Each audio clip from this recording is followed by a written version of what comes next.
Hey guys, it's Mitch. How's it going? We're coming back around to Marvels. And this is a series where we've had our overtures, we've had our opening acts, we've had our introductions, whatever metaphor you want to use, this is the main event. This is Marvels number 3 by Alex Ross and Kurt Busiek, and it's going to be a doozy. So just before we get into it, if you enjoy the channel, if you feel like you might want to help out a little bit, what you can do is in the description, there's a link to my Patreon. And if you subscribe there, that'll give you access to everything I do, from the Blood Force stuff to the YouTube videos before they get uploaded to YouTube, as well as some Patreon exclusive content. So if you saw the previous 2 videos to this, Marvels number 1 and number 2, you know that the Marvel series is about the birth of the Marvel Age from the perspective of Phil Sheldon, who's your average man on the street photographer. Issue number 1 dealt with humanity first coming to terms with the Marvels as they first appeared. So we're talking Human Torch, Namor, and Captain America. Issue number 2 dealt with more of an explosion of superheroes, because this was like 1964. So we saw all sorts of superheroes as we'd never seen them before, because like this photorealistic style that Alex Ross does, this was new at the time this was released. So we got to see Captain America and the Avengers, we got to see the Fantastic Four, and they were the more celebrated superheroes. And then on the other side of things, we also got to see the X-Men. And that was a much nastier side of humanity interacting with superheroes than we'd seen before. So now this is 1966, and this is about the coming of Galactus. And if you're a Marvel fan, you know what that is. So just in case you're not, Fantastic Four was Marvel's first superhero comic book of the 60s, you know, the new era. And in 1966, they were approaching issue number 50. And this was the first comic they had that had gotten to issue number 50, and they wanted it to be special. So this couldn't just be an average run-of-the-mill confrontation. Stan Lee and Jack Kirby chewed it over. They decided they wanted this to be huge. They basically wanted the Fantastic Four having to go up against a god. But they couldn't do that in just one issue, so they actually started things off in Fantastic Four number 48. Maybe kind of catching people off guard a little bit, too. So in that one, the first issue of The Coming of Galactus is all about the Earth being discovered by the Silver Surfer calling Galactus to Earth to drain it of its resources, because that's what he does. He renders it uninhabitable. And then issue number 49, Galactus shows up. They have initial encounters with the Fantastic Four that the Fantastic Four don't win. And then issue 50, the Fantastic Four are able to turn the Silver Surfer against Galactus, and they're able to come up with a solution. And that's all good stuff. I mean, it's one of the all-time great stories, right? But we've only seen it previously from the Fantastic Four's perspective. In the Marvels universe, we get to see it from the bystander's perspective, which is a whole other experience. So let's get into that. So, opening her up, as usual, we get our awesome, ominous shot of the Silver Surfer. Silver Surfer looks pretty great when Alex Ross is painting him, I have to say. Get the nice reflection of the city in his head, as well as the Human Torch approaching him. That's good stuff. I do like these negatives they use on the inside covers. That looks a bit too realistic, almost. Okay, so we're going to open things up here. And as always, we want to get a feel for the mood of the book. And in this one here, the impression we get is that public opinion has changed since the last time we were in the Marvels universe. Last time, Sue Storm and Reed Richards were celebrities, and their wedding was a huge focus. Captain America was a national hero. Everybody loved the Avengers. In this one, it's kind of turned a little bit. As a buddy of mine says, the bloom has come off the rose. We've got Tony Stark backing the Avengers financially, which would make sense because he's Iron Man, but of course at this time the public doesn't know that. We've got Hawkeye's wanted photo here. We've got rumors of Tony Stark with the Countess. Not necessarily negative, but just, you know, not that hero worship kind of thing. And we've got the Senate pursuing Iron Man for a botched weapons test. As they say here, the trial run for a mini-sub goes awry. Isn't the Avenger to blame? As yeah, it's just a different kind of feeling. Even Black Widow here with her handler kind of waving off any photographers. It's just, you know, this isn't hero worship. And we see that this is Phil's desk. There's his the photo of his family up here. There's his camera. So naturally, he's probably the one on the phone here. And, you know, dialogue says, "Hi, Mr. Sheldon." So this is one of the representatives of Stark Industries. And they're calling Phil now so they can set up a tour of the Long Island plant for him and Ben Urich. And Phil has to shoot her down She tries to counter with, maybe we can get a photo shoot with Iron Man. And he's like, yeah, I'll have to think about that and get back to you. So now all of a sudden, Stark Industries needs some good press. So before, where Phil probably had difficulty getting time in with a Stark Industries representative, now they're calling him. So it's not a good time for Phil to be taking promo stuff with Iron Man, because it turns out J. Jonah Jameson has hired him to work on a new piece called Is Tony Stark Trying to Buy Respect? So JJ, pursuing his usual agendas, which happen to conflict in this case with Phil's agenda. If we recall from the last issue, he was trying to put his book together, which was going to be a book of photos of the Marvels. But given the current climate around them, he's pretty sure that this book is going to tank now. Interesting opinion from Ben here. The public doesn't even think of Iron Man as one of your Marvels. He's an employee, an athlete. He just wears the suit. It's not like he built it. Of course they don't know that Stark is Iron Man, but it's an interesting perspective. And at that moment, they get a call that the Avengers have been declared a public menace and that the mayor is about to order them to disband, which is just another kick in the pants for Phil. Just another thing to convince him, man, this book is just not going to work. And while they're leaving, the secretary advises Phil that his wife is on the phone. He tells her, I'll talk to her later. I'm working right now. And this is going to be a big focus in this book, actually, is how Phil is kind of ignoring his family so that he can pursue his job. And they say here, none of us, not one of us, saw it coming. And we see Four Freedoms Plaza off in the distance. So the Avengers thing turns out to be a hoax, as it often does, where they'd been framed by some villain to make it look like they'd gone berserk. So they have a little press conference here where the mayor makes a public apology, which everybody except Captain America attended by the looks of it. Because Quicksilver, Scarlet Avenger, and Hawkeye are all there, but that is a wooden cutout of Captain America posing. Just for the photos, And we see what public opinion is of the Marvels these days. They figure that Tony Stark maybe paid off the cops. They figure they're sideshow freaks and we're the rubes. And that particular crisis for the Avengers may have passed, but there's another, I think this is the mayor again, saying that they're going to subpoena Tony Stark to find out the identity of Iron Man. Again, nice kind of publicity shot of Tony Stark here. This is the kind of photo that he would have on hand. And at that moment when Tony Stark's public persona is kind of going in the shitter, that's when newsreels start coming out about S.H.I.E.L.D. operatives taking on egg-shaped menaces.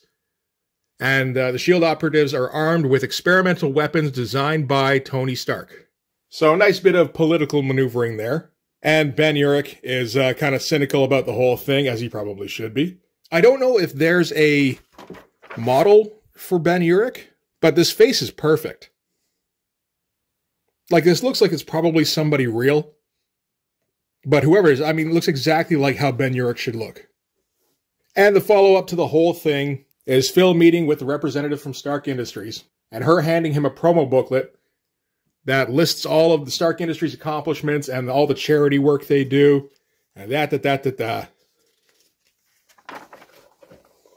And it all leaves Phil, as he says, with a bad taste in his mouth. It just all feels kind of sordid. It's not the way he looks at the Marvels, which is as larger-than-life mythical beings. The way Kirby looks at them. The fact that they're all in the tabloids, they're in the newspapers, people are just trying to find out nasty things about them and trying to bring them down. And that, all that strikes Phil as he says, sordid. And he's mulling this over as he has a day at the zoo with his family. Nice little day in the life sequence here where, Phil, this is a trip that he'd been planning for a week, and the kids were super excited, and he's not even there. He's too busy thinking about his book, thinking about the Marvels, thinking about the state of the world right now. And at that moment, the zoo starts to flood and raises up pretty quick here, actually. Phil's about to go and see if he can get some shots, but Doris insists that he has to stay here. He promised them a family day, and he's going to stick here no matter what now. Somebody else can take care of the photos. And you get the feeling he's a little resentful here, but he goes along with it. And at that moment, you get a crier come by, proclaiming that this is the first sign of Judgment Day. There's going to be 3 signs, and then the apocalypse. And at that, some guy with a portable radio is able to get a local broadcast where they find out that this is all something that's going on in Avengers. I think this is Avengers number 27, actually. where Atuma had some kind of generators that were artificially raising the tides, and the Avengers had to go and put the kibosh on them, as Hawkeye says. So, nothing to worry about for the girls. And this is all we're going to get of that particular conflict. This one, very nice shot. I think this is mostly from the cover of Avengers number 27. I'll probably put it up here. The Apocalypse Crier says, no, don't look over there. Don't look behind the curtain. The superheroes aren't going to save us. They're actually going to usher in the apocalypse. It's still coming. Trust me, I know these things. And Phil yells at him to shut his trap because it's the 60s and you can be confrontational like that. Again, a guy who looks like he should be based on somebody, but I'm not sure who. And we get some more bits where, the superheroes keep getting dragged down. We get Spider-Man here, JJ, saying how Spider-Man assaulted him. We got a thing here with the Fantastic Four fighting some giant monster downtown, which causes a shit ton of property damage. And this is our usual view of the Marvels in this series, where we're really only seeing them from a distance, or we're seeing the wake of when they've recently passed. It's cool stuff. And it's great for building tension. Another one here where the Hulk is apparently attacking the White House. And you get PAs here blaring like, seek cover immediately. Because that would just be terrifying. The Hulk is in the neighborhood. Man, just start running. Khazar is captured on the British coast. Daredevil is accused of murder. Keeps going on and on. And Phil has to keep up with it. It's not doing him any good. And it's not doing his family any good either, because he's still having to ignore them. And he finds himself wondering if what he's showing is accurate, if this is a true representation of the Marvels, or if he's just showing their good side. He points out it's a lot like nuclear power, where, at first, it was a miracle, and, it won us the war, and it powered all these things, and then the Cold War kicked in, and it's like, oh, wait, we're all going to get fucking bombed. So now he's left wondering, is that going to be the same case with the Marvels? Anyway, so then we get to the day. So this is what it's all been leading up to. We get passersby, everybody, the Marvels is always the subject of discussion in this particular series, as, it should be. And this woman here thinking they should outlaw them because they don't know when, a building's just going to come down on you when you're crossing the street. This guy here says there ought to be at least regulations to keep it out of the city because, you can do that. And Phil just rolls his eyes, and so he's looking away for a second when all of a sudden, a big old light catches his attention. And yeah, it fucking does. And there's no explanation, and everybody is absolutely terrified. Because you would be. It would seem like the end of the world. Your brain would have trouble even processing something like this if you saw it. Up in the newsroom, they confirm it's happening worldwide, but there doesn't seem to be any heat. So it appears to be some kind of illusion. And what this actually is the Watcher is creating an illusion because he knows Galactus is coming. And he wants to obscure the Earth so that Galactus will look elsewhere. And at that, the fire disappears. But that's not the end of it, because all of a sudden, it's a whole bunch of fucking asteroids or just floating rocks, whatever. And again, people are losing their mind. As this woman here says, I can't stand it. I think that's the most accurate reaction here. We're just having a nervous breakdown. This is way beyond the pale. And again, this is from the Watcher. The fireball thing didn't work, so now he's set up this whole ring of floating rocks. Partially to obscure it, but also partially to keep the Silver Surfer out. If the Silver Surfer can't penetrate the rocks, then he won't be able to tell the state of the planet, and maybe he'll just move on. But of course, that's not how it goes. And the build-up here is fantastic, where you just see him zipping back and forth between the rocks, and out he comes, and he looks glorious. I gotta say, the Silver Surfer to me has always seemed like one of the dumber creations from the early Marvel days. You can't possibly make that into something cool, right? I remember when the second Fantastic Four movie came out, the Jessica Alba one, and that was the rise of the Silver Surfer. I was working in a video rental place at the time, and I'm pretty sure a couple of people asked me, what the hell is a Silver Surfer? And there's no cool way to describe it. He's a surfer who is metal, But, you can't deny that looks amazing. And Phil notes this as potentially a third sign. First there was the flood at the zoo, then there was the fireball. Then there was the floating rocks. It's all kind of elemental. And then Judgment Day. And they are about to be judged. So the Fantastic Four responds. First, the Human Torch, naturally, because he's the one who can fly. And the crowd are on the Fantastic Four side here. And this is an important part of this. This is maybe the most important part. Because if you read that 3-issue storyline, it's all from the Fantastic Four's perspective. And you get most of the exposition from Reed, naturally. And Reed doesn't panic, right? He just kind of explains the situation while the Thing and, Human Torch and everybody go, so what's the deal, Stretcho? And nobody is particularly afraid. Meanwhile, in this, we've got just people on the street losing their goddamn minds. Because of course you would be. And it actually makes you stop and think of it from a different perspective. It's fantastic. So, the Torch approaches the Surfer. The Surfer just kind of zips away from him. Lands on the building. Thing one-punches it. But not before he gets off some kind of blast. And the blast is the signal to Galactus that it's dinner time.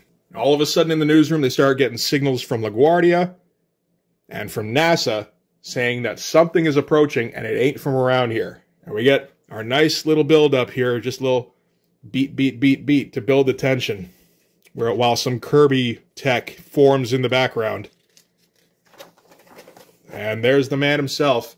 We're going to get a lot of splashes in this issue, which is fantastic. And Galactus says the lines he does in the book. My journey has ended.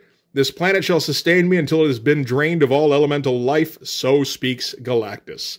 And of course, Galactus is just enormous, where you can barely even see his face. He's just a mountain walking around. Everyone just gathered in the street. Just, they got to see this shit. Some people are saying, they got TV cameras on this, we should find a TV. And it's like, are you kidding? We're here now. And then the Fantastic Four attack. So naturally, they'll beat this new threat, whatever it is. And a lot of these panels are going to be taken directly from the issues themselves. There's no riffing here. Alex Ross is extremely faithful to the source material. So I'll try and put up some comparables.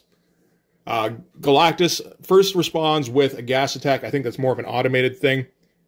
The Torch flies right at him. Galactus basically looks at him and puts out his flame. And we see here, the Torch goes inside and everybody starts to realize, wait a minute, they've actually lost. So this has been 5 years, roughly, of the Fantastic Four having adventures. Threats arise. Some of them are pretty big, not all of them. And the stakes sometimes are pretty high. But the Fantastic Four always come through. And now the stakes are the biggest they could possibly be. The enemy is the biggest he could possibly be. This is the most important fight of the Fantastic Four's lives up to this point, and they duffed it. And everybody knows the consequences. Galactus said it himself. Now he's going to destroy the planet. And everyone's kind of stuck just being like, well, shit, we can't do anything about that. And Galactus starts to prepare. This is going to be the new motif going forward, where we get a scene from the comic and then a scene of the man on the street kind of stuff. So this is Galactus preparing the world with all of his Kirby tech. That's a pretty great shot. I'm sure that was a lot of fun to paint, actually.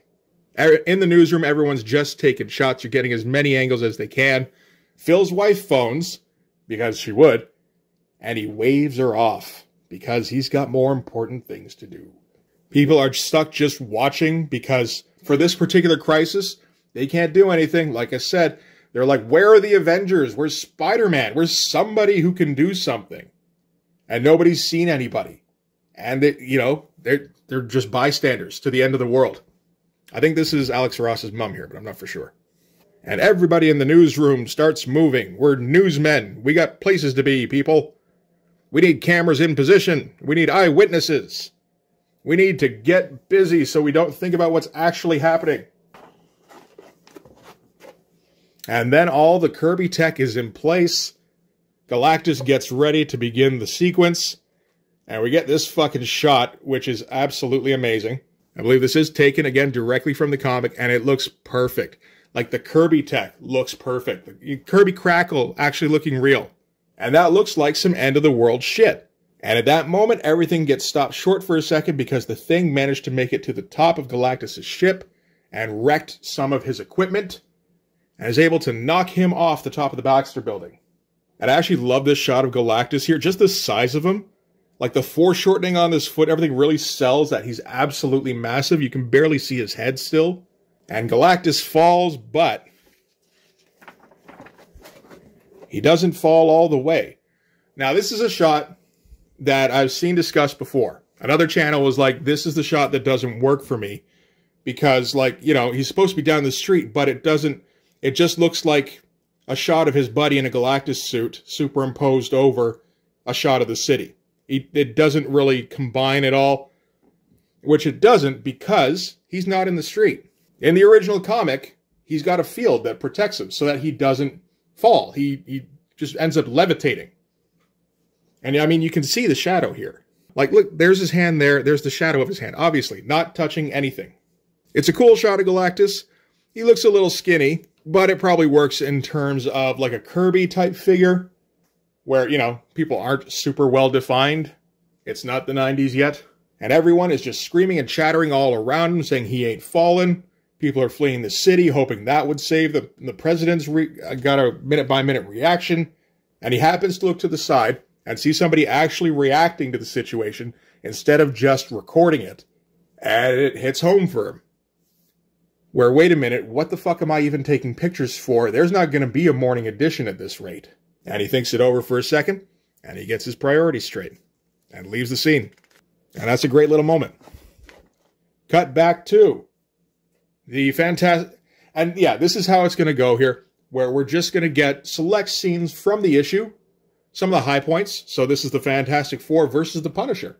Meanwhile, somewhere that can't possibly affect the outcome, Phil takes a cab as far as he can, and the Midtown Tunnel is choked with cars, so he just hoofs it.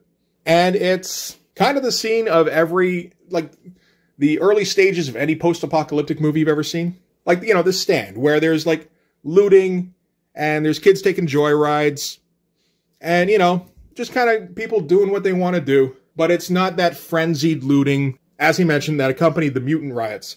Because this isn't fueled by anger, this is just fear. And somewhere else, incredible shit is going down. That shot is amazing, as the Silver Surfer turns against Galactus and starts hammering him with the power cosmic. See, this is the thing. Like I said, I've always seen the Surfer as, like, just inherently lame. But you see stuff like this, and it's like, oh, okay, now I kind of get it. Yeah, get a bunch of neighbors just huddled around a TV, trying to watch what's going on. Kids playing, because they don't understand what's happening. They just know they didn't have to go to school today. And some dude just, you know, wandering the streets, getting shit-faced, yelling, "It's the end of the world! Where's the pretzels? We have a party at the end of the world." And this is apparently Kurt Busiek, the writer of Marvels. I would imagine he posed for that. That seems like he had a fun time. And again, just epic shit happening elsewhere. Doesn't really matter to Phil at this moment. But again, fantastic shot. There's so many amazing splashes in this book. Keeps walking, you know, runs by a dude. He's just like, "I'm a sinner, take it all. Forgive me, everybody. I'm a sinner." People lining up to get into the church. That seems about right.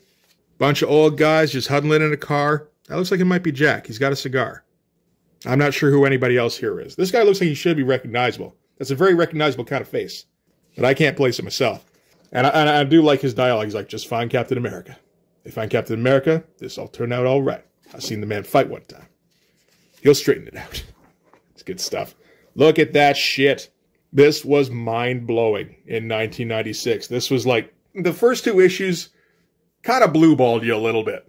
Because you saw photorealistic superheroes, but you didn't see them a whole lot. You saw a whole lot of Phil, but you didn't get huge fucking vistas of epic pulse-pounding Marvel action going on in photorealistic fashion. And now here you go. And it does make sense for us to be able to see it. You know, we see eye in the sky shit. This is all happening in the middle of the street. You might not be able to see it this close, well, but, you know, like somebody can maybe. Telephoto lenses, that kind of thing. And how would that not be terrifying? And then Phil, still making his way home, and he's run out of people to run into. Streets are empty. Everybody's gone inside, or they've left. And he's kind of stuck wondering, is this what it's going to be like tomorrow? Where it's just silence and emptiness forever? That's a harrowing thought. And one splash wasn't going to be enough for this one. That's incredible. Again, this is the kind of thing where, you know, if you ever have doubts about the Silver Surfer, it's like, oh, okay, now I see it. That's some incredible stuff. And Phil finally makes it home. And that's the real climax of the story. Is Phil getting his priorities straight and being there for his family at the end, which is what he should do. And right at that moment, the TV comes on to announce that the crisis is over. Nobody's too sure exactly what happened. They know that Mr. Fantastic managed to find some kind of device, which he showed to Galactus, which seemed to greatly upset him. Mr. Fantastic then gave the Giant the device, and the Giant just disappeared. You get these shots of, this is of course Galactus confining the Surfer to Earth. It's a neat shot. And Galactus leaving the Earth. Again, fantastic stuff. And the newsreader ends by confirming for us, it's over now, we made it. And Phil says here, the sense of relief is immeasurable. Because they knew how close they'd come, which was right up to the edge. Almost tipping over the edge. And then at the last second, the Fantastic Four were able to pull them back. And hey, there's even, you know, a sunrise and everything the next morning. Nobody expected that shit. Phil figures everything is just going to be rainbows and puppies the rest of the way. They're going to be canonizing the Fantastic Four, raising statues in their honor, naming bridges and mountains after them, inviting them to dinner at the White House. But, you know, that was maybe 40s Marvel Universe. 60s Marvel Universe, yeah, JJ's running the show. And JJ calls Galactus a hoax. And there is an actual article in here. It's extremely tiny.